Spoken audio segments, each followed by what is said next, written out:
स्वामी विवेकानंद विद्यालय देवलापार येथे मुख्यमंत्री माझी शाळा सुंदर शाळा अभियान टप्पा 2 ची उत्कृष्ट अंमलबजावणी।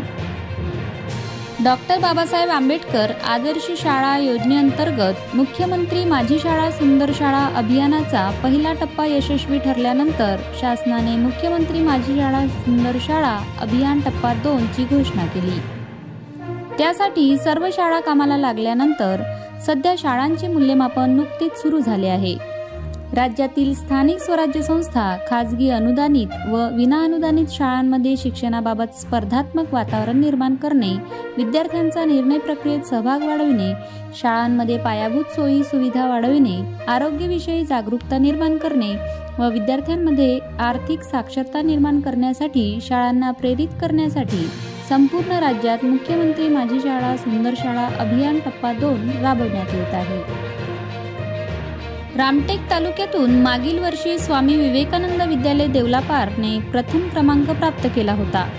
विद्यार्थ्यांच्या व शाळेच्या विकासात ही योजना मोलाची भूमिका बजावत असून रामटेक तालुक्यातील शाळांनी यात स्वयंस्फूर्त सहभाग घेतलेला आहे। त्या पार्श्वभूमीवर याही वर्षी स्वामी विवेकानंद विद्यालयात विविध उपक्रम प्रभावीपणे राबवण्यात येत आहे।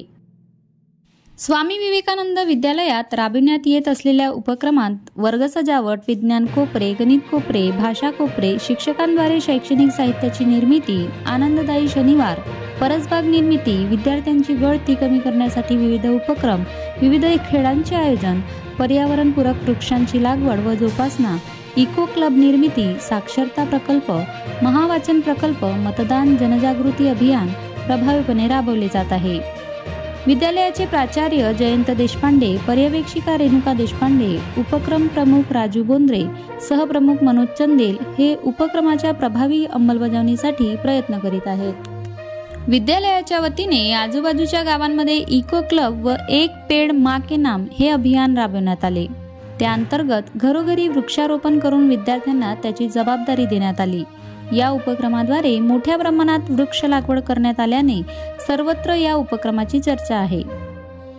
राज्यात दुसऱ्यांदा अशा प्रकारचे मुख्यमंत्री माझी शाळा सुंदर शाळा अभियान राबवण्यात येत असून पुरस्कारांत 51 लाख एवढी मोठी रक्कम शाळांना मिळणार असल्याने सर्व शाळा आपल्या शाळेचा विकास कसा करता येईल यासाठी प्रयत्न करीत आहे। जिल्हा परिषदेच्या शाळांनीही या अभियानात स्वयंस्फूर्त सहभाग घेतलेला आहे। त्यामुळे शाळा विकासात या अभियानाचे मोलाचे योगदान राहणार असल्याचे चित्र दिसत आहे।